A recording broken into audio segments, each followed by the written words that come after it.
What is up, RetroManiacs? My name is Mike. His name's Joe. His name's EP, and we're here to talk about cards. This week, we're going to give you 5, let's call them get off my lawn card takes.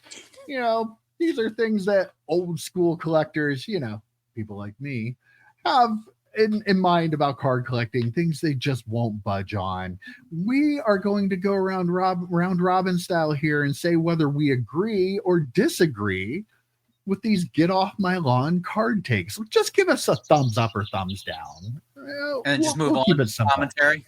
Yeah, we just blow right through these really quick. But the first get off my lawn card take is real rookie cards. It has to be the Beckett definition of a rookie card, or it's not a rookie card. You can't call that a rookie card. Why do they have rookie card on that? That's not a rookie card. Do you not know the Beckett definition of rookie card?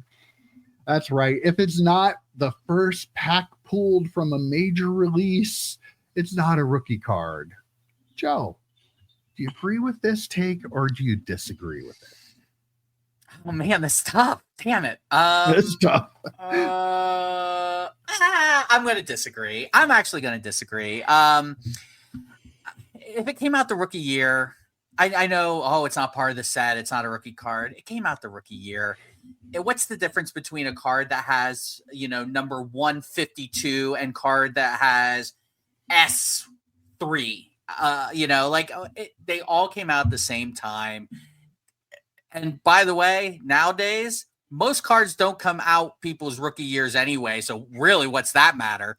So yeah, especially old school stuff, whatever. It's if it came out the rookie year, then I'm going to say, fine, just call it a rookie card. EP. We know the thumbs answer. Way up, all the way. 100%. XRC is fine. You know what? If you want to collect XRCs, that's fine. Call an XRC. It's not a rookie card. Rookie cards are pack pulled. They're the first pack pulled card from a pack pulled set from the rookie year, and that's the bottom line. Can I ask a follow-up question to that? Certainly. Go ahead. Okay. In 2022 Select. Okay. Mm-hmm. Or it might have been 2020. It was 2021 Select. Okay. It came out in 2022 because that's how things work, right? It came out the following year. There were XRCs actually in the pack. Select is known for XRCs where it's like the quarterback 3 for the next year. For the next year. Yeah. These were cards that were in the product for 2022. For 2022 players, pack pooled. They said XRC on them, but wouldn't they technically be rookie cards? So these were 2022 cards from a 2022 rookie in a 2022 set. No, 2021 set that came out in 2022. Nope. The year it comes out does not matter. Okay. Interesting. I'm going to give it a thumbs down myself because I think it's just too limiting. I collect wrestling cards, and come on, like you have, going by the strictest definition of the rule, you have rookie cards of wrestlers that came out 5-10 years after they've had other cards. I just, it's too, why just because Beckett said this is how it has to be. The fact that 92 Bowman rookie cards are rookie cards, like Mariano Rivera's dressed up in his dazzling outfit in that card, but that's a rookie card. But then later Bowman, it's a Bowman first card, and it's not a rookie card until he's in his major league. Come on, like it's all ridiculous. Let's do away with the old man. The old man down there will argue this to the death. I know, but thumbs down for me. The issue, I'm going out of turn here, but the issue is how many freaking Derek Jeter cards have rookie on it? His rookie was in 1993, but how many cards up until like 1996 were they putting the word rookie somewhere on the card? Somebody needed to do something. Beckett came in and said, look, we need to fix this because this is ridiculous. And that was, in my opinion, but I think that was. And once Beckett says it in 1996, it can never be changed. It can't never be changed, but nobody's come up with anything better since then. So we're stuck with it. Okay. Well, I'm glad we had a little bit of friction there. I was hoping for that. Second on our list, Breaking is killing the hobby. To get off my lawn take. Where are you at, Joe? I disagree. I don't think it's killing the hobby. I think by this zero sum way that you laid it out, no, I don't think it's killing the hobby. I think there are things about breaking that are very bad for the hobby. It feeds on people's gambling addictions and things like that. People always chasing the big hit.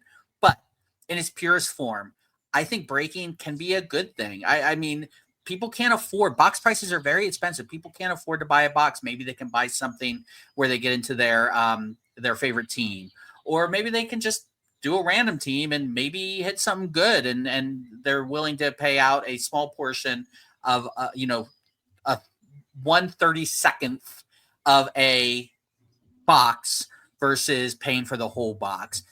I think breaking also puts a lot of singles out into the market where like we like to buy singles. We like to rip, obviously, but we do like to buy singles. People opening up that much product does flood the market with singles that we can then pick up at a cheaper price than if we were buying the box. So zero sum game, I'm putting a thumbs down. If you said, oh, are there some bad things about breaking? Yes, absolutely. But I don't think overall it's ruining the hobby. Fake autographs in boxes are ruining the hobby. Breaking is not. I mean, I can't. I'm like 100% agree with Joe. Everything he said. I'm just gonna just say, I feel like in its purest form, breaking was created for what breaking was created for. That is pure. That is something that the hobby probably needed.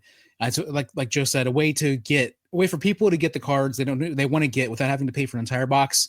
We love opening boxes, but maybe people that are more focused collectors, this is perfect for them. And like the issue is not the breakers are not breaking the hobby. It's the manufacturers who are raising prices and doing all these things to encourage the breakers, to encourage the gambling side of all of this. That is where the problem is.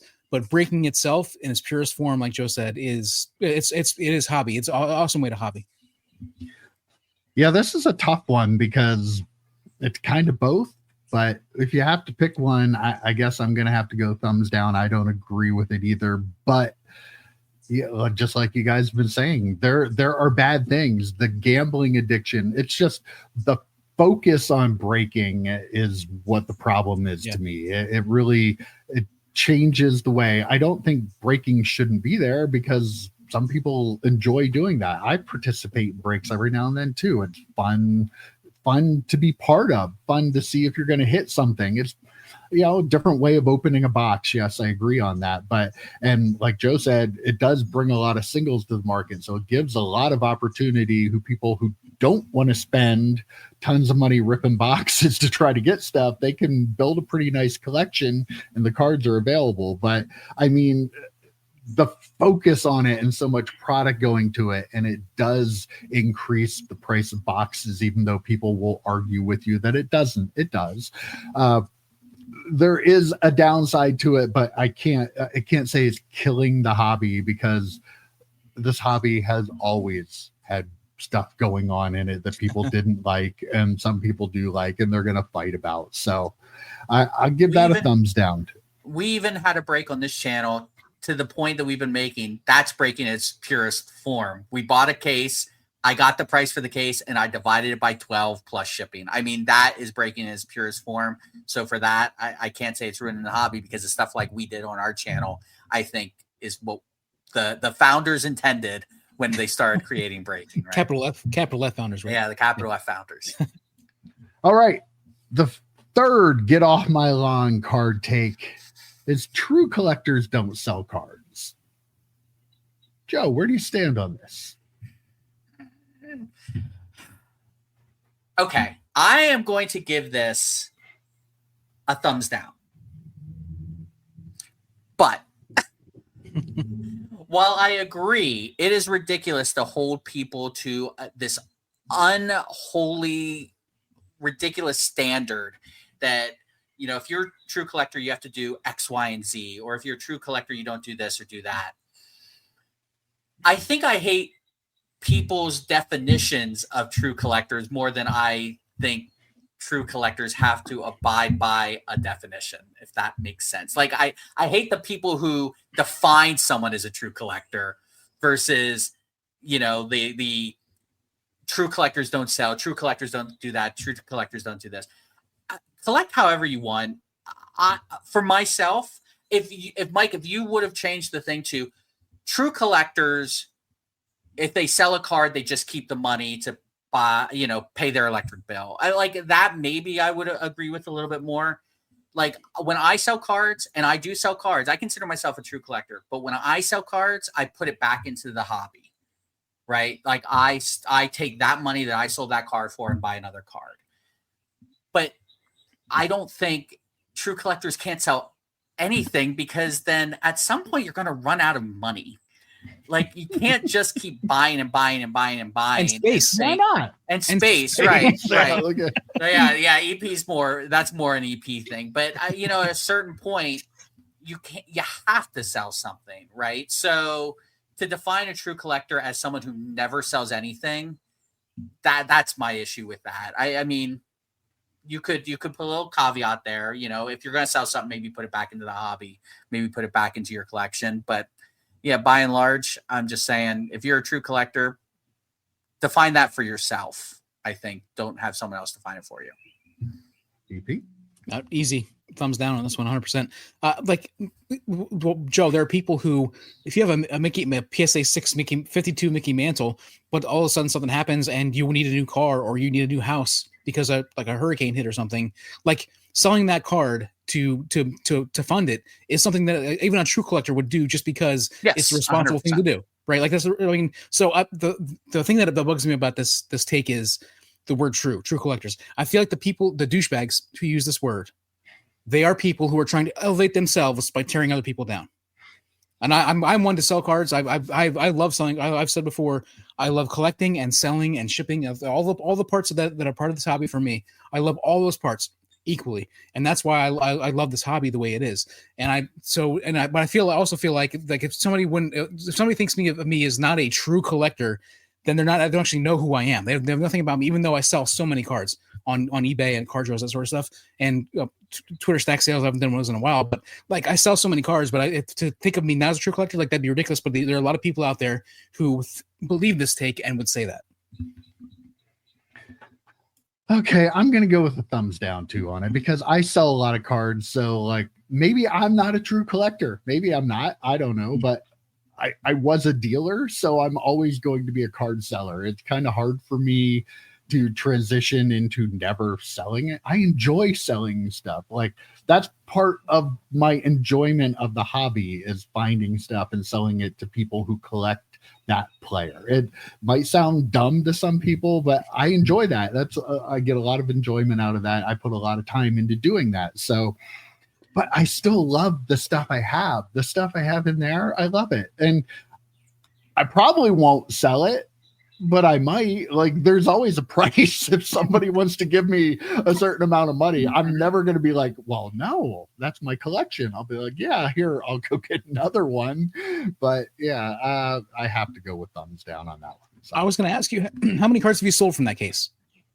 I have not sold any cards exactly kept in that case at all. Now, which ironically, I have usually cases behind me, and there are cards from those cases I have sold, right? But I also consider myself, whatever that definition of true collector is. But I've sold those cards because I'm like, oh, maybe I can upgrade another card. Maybe I can take those two cards and combine them to get a better card. There's only most people, probably the people watching us, there's only limited time, limited money, and limited space. So you have to make some sort of demarcation of where you want to put yourself in that true collector pantheon. All right, the fourth on the list is vintage is king. Where do you stand on this, Joe? I fell asleep when you said vintage. Like vintage is fine. I mean, I think I might be Mike, you might have as a former dealer, but I think I'm I know EP has it. I've held a 52 Mickey Mantle. Like I've had one in my hand. It was cool. It was fine. It was whatever. I mean, I think late 90s is king. Like It's that's all, turning into vintage nowadays. So. right. That is true. It's true. What is it? 25 years they call vintage. Yeah. I mean, I think that's just something vintage collectors say to make themselves superior to other collectors. Yeah, vintage has held value over time. It has gone up. You know, the cost of inflation thing. We made a big video about this, right? Like the joke that it'll go up the cost of inflation. Like, sure, it's probably safer, but I don't think it's king. What would like define king? Or like the most valuable? I don't know. There's like some mid 90s, late 90s cards that are super valuable comparatively speaking. So I don't know. I think it's just something that people who collect vintage like want to put themselves up on a pedestal, be superior to people who don't collect vintage. And you see that a lot in the YouTube Sports Card Hall of Fame.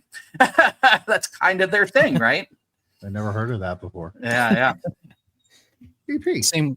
Same for me. I like as much as I respect vintage, I respect it greatly. I'd love a Jim Brown rookie. I'd love to hold a 52 mantle. I'd love to have a 52 tops card just in my possession, just because of the history of it.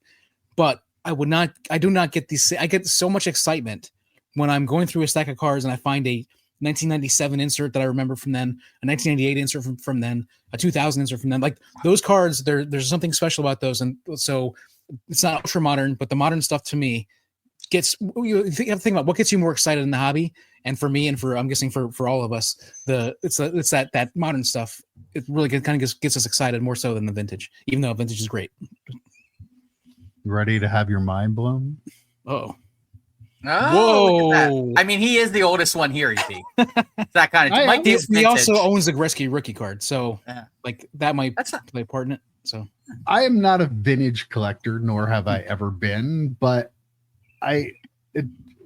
it's true rarity of some of the stuff, which a lot of the stuff isn't terribly rare, but finding vintage cards in higher conditions and stuff like that, and like the really old pre-war vintage stuff like that, I feel like those cards are always going to be at the pinnacle of the hobby in terms of price. Like, is any card going to catch up to the Honus Wagner card? No. I don't think so. No. And like, or a PSA 10 mantle, like these are the top cards, and I think they're always going to be. There's other stuff. I mean, it's not saying vintage is the best and all the other stuff's crap. It's just, if I look at vintage as king, I feel like the pinnacle of value and collectability in this hobby comes from vintage. Like the rare, truly rare vintage stuff. It's not something that somebody created a one-of-one of something, or something that's, an autograph here. It's just something that has its value because it was rare, because of a certain situation that caused only so many of them to be made. That will always hold the most value in the hobby. So I feel like the total ceiling will always be vintage card, and I don't think that'll change. So. I have a question for you. So I just Googled like the top 10, and you're right. The top 10 card sales, you've got the, Mickey Mantle, you got Honus Wagner, Babe Ruth. The biggest ultra modern one is a Steph Curry, which sold, I guess, for $6 million or something ridiculous. What if someone found a Michael Jordan PMG green in like super high condition? Does that eclipse 10 million? Does that go beyond the highest mantle sale? I think it could, so I guess what you're defining as king, if it's strictly on value, then yeah, probably vintage is king. I think just as someone in the hobby, like I look at vintage and I'm like, I'm bored by it. Like if I'm just, again, looking purely at value. But it's not, vintage is never, you're not like, you weren't a baseball fan. So first of all, like vintage baseball isn't going to appeal to you. So I don't think you have the perspective to be able to really appreciate it for what it is. So your thoughts on it are what they are. Like it makes complete sense. But I feel like that's why you feel that way. Like I think a lot of people that have collected baseball cards, that have collected both, have I time mean, to feel. he- Yeah, well, No, look, he's a thumbs down The too. thing is- Yeah. well, but the thing is, like I said, I respect them 100%. If I got a 52 mantle, I'd probably sell it. But if I would like a 52, you would top sell star, sure. everything. Oh no, but like the thing is, I would like if I had a choice between What if you were in a financial position where money really, paying for bills, buying a new house, buying a new car wasn't an issue for you? Then if you had a 52 mantle, would you sell it or would you keep it? could I buy a 1990 Frank Thomas no name on front with the money I sell my Mickey Mantle for? And I would rather have that card than the mantle, just because that's a more kind of card from when I collected. That is a card that is ingrained in my brain. Gosh, the 52 mantles. I can't. Why would you do this to me? Make this decision. But 52 mantle is like the card. So, but like I would say the reason EP saying 52 mantle is because everyone would say 52 mantle. But like I think EP, that no name on front Frank Thomas makes me think of you more than a 52 mantle does. Does that make sense? Like, yeah. And I think it's a perspective of when we collect too. I mean, you had vintage cards coming to the shop, so you know all about vintage. I never collected vintage, and you're right, Mike. I don't collect baseball, so that's a whole different can of worms. But like a Bart Starr rookie or a Jim Brown rookie or something like that, it just I don't know. I grew up in the 90s. I collected 90s cards, so that's kind of where I'd be drawn to. But yeah, I don't know. It's an interesting one. I'm curious what other people down below will say. But one more quick question, EP. You're financially in a position where you already own the Frank Thomas card, and you have the opportunity to buy the Mantle card, and it's not gonna set you back. You're gonna be able to eat. You're gonna be able to pay your bills. Do you purchase that card? It's a 52 mantle. Of course, I'm going to purchase it. That's all I wanted to know. Yeah, 100%, but I would too. If I had money and money didn't matter, and I don't even collect baseball, sure, I'll buy a 52 mantle and display it in my den. I mean, obviously. I mean, if I have the money. So maybe vintage is more king for you than you realize. I think that, but I would also buy a green PMG Jordan, and I don't watch a lick of basketball. It's just a cool looking card. I think it's how you define king, like Joe said, and like if you're talking about like value and overall, the hobby perception, it is going to be the vintage for sure. For me personally, though, I would always prefer stuff from the 90s in my collection. Well, not always, I guess. I'll take the Honus Wagner over the Mantle any day. So. Yeah, I would too. That's a cool card too. Pittsburgher, I would take the Honus Wagner. Yeah. All right. I want to figure out how to phrase the fifth one here. You hear a lot of like kids are being priced out of the hobby. So there is a lot of concern for the next generation of the hobby based on things that are going on in the hobby now. So what are your thoughts on that, Joe? Do you agree or disagree? If I disagree, I'm thumbs upping, right? Or no, if I agree that kids are being priced out, I thumbs up, right? Yeah. Okay. So I'm going to say, let's take it to that level. Yes. Yeah. Okay. This is the one that I'd really like to go like this and just keep it here. I'm going to go like this. Okay. And this is why I think the kids you see, and there are some that go to local shops and they have their Zion cases and things like that. But the kids you see on like Roth cards and, some of the different card show vlogs, they're trading in thousands of dollar cards. They are a small percentage of the actual kids in the hobby. I don't want to miscredit this, but I really do believe it was Bargain who commented one time when we were talking about kids in the hobby. I think it was around the Easter episode that we did. I think he said it's the kids that live in gated communities are not being priced out, or the kids you see on those vlogs. It sounds like something Bargain would say. So I'm going to credit him. If it wasn't you, Bargain, I apologize to whoever it was. And I as soon as he said that, I'm like, man, he is damn spot on, because those are the kids you see in these YouTube videos. I don't know what the cost of inflation of my allowance from 1995 to 2025 would be, but I know for a fact that the vast majority of the kids out there, or I would suspect, I don't know for a fact, I would suspect that the vast majority of the kids out there do not have the financial wherewithal to buy a case of Flawless, to go out and buy $1,000 autograph card. Like, you're seeing a very, very small minority of those people on social media, and good on them. I mean, they might have the financial backing from their parents. They might have just happened to open up a box of cards that they got for cheap and pulled a great card, and it kind of ascended their card collecting experience to the point where then they could trade that for some other cards, and they made some really good, smart investments in cards or whatever. I think that is the vast majority, or the vast minority, where the vast majority of kids are like, I can't afford Score. I can't afford Donruss. I need to go and do the thing that's not cool for most of the kids they see on YouTube, and go into bargain boxes and try and find cards that they can collect that are not valuable or as valuable. And it's kind of like this social media algorithm kind of makes them feel bad about themselves, I bet, because they see all these other kids out there and they're trying to keep up with the Joneses. And I think that is not sustainable.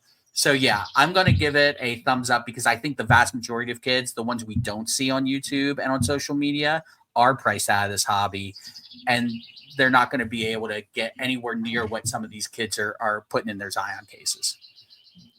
EP.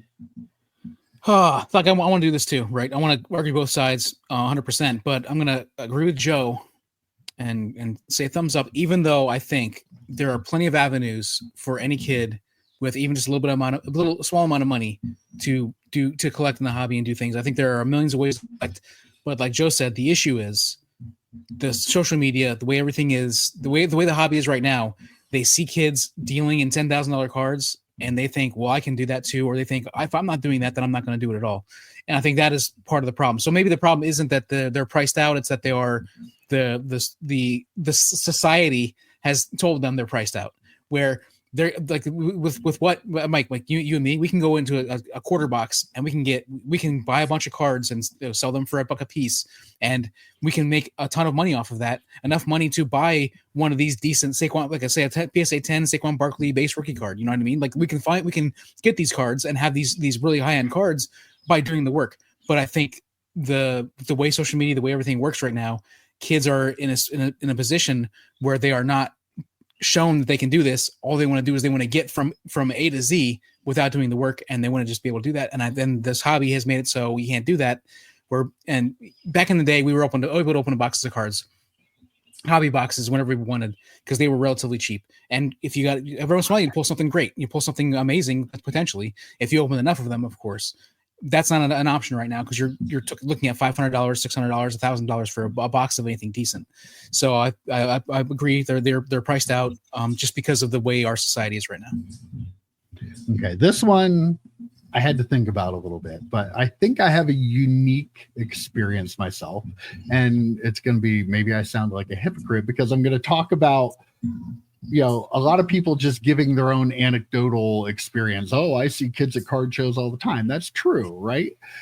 Like Joe said, though, that they're only the ones you see. Like, what about the ones you don't see? What about the ones you don't see on social media? What about the ones you don't see even on YouTube? Like, I'm going to give this a thumbs up, because I do agree with this. And here's my little story. Take it for what it's worth. I had a card shop. In case you guys didn't know that, I was open from damn good card shop 1991 until 2004. At the time, in the early 90s, I had a lot of kids that came in and bought baseball cards during that big boom in the early 90s that were buying some other sports stuff too. A lot of kids, EP, Joe, these two here were kids that came into my shop back then and bought cards. As the mid 90s came around and stuff started to not be junk wax anymore, they started raising the price. It started to become more of an adult oriented hobby. By the time you got to the late 90s, the kids came back, but they were collecting Pokemon cards. Yeah. They weren't collecting sports cards anymore. The amount of kids that I had that were buying sports cards dropped. It was almost all adults that were buying sports cards by the late 90s. The kids came back, though. They were buying Pokemon. Fast forward to now, you have, the hobby getting really hot over the last few years. Now, all of a sudden, with the prices of everything up and nothing gets cheaper, and even the cheaper stuff's getting more expensive, all of a sudden Pokemon has become really hot again. There are a lot of kids that are into collecting Pokemon cards now, and I feel like this is the thing that happened in the 90s. The prices is on a different level now. Yes, I understand that, but when the prices went up and it became a more adult-oriented hobby, sports cards, the kids went away from that and started collecting something that was, even today, as hard as Pokemon is to get, it's still way cheaper than buying even like mid-tier sports cards. You're paying $400 or $500 a box for sports cards and maybe not getting crap out of it. You're paying maybe a couple $100 a box for Pokemon, but you're having more fun with it. You're liking the characters. You're liking the cards you get. It's a different experience, and I see it again. So I feel like there's some truth in this, and I feel like the popularity of Pokemon growing again is a big indicator of that.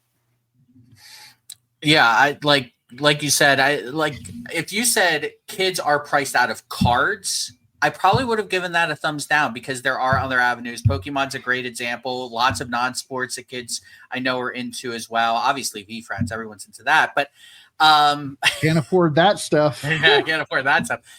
But yeah, like I think the big takeaway here though is like the for me anyway is like what you see at shows is not reality.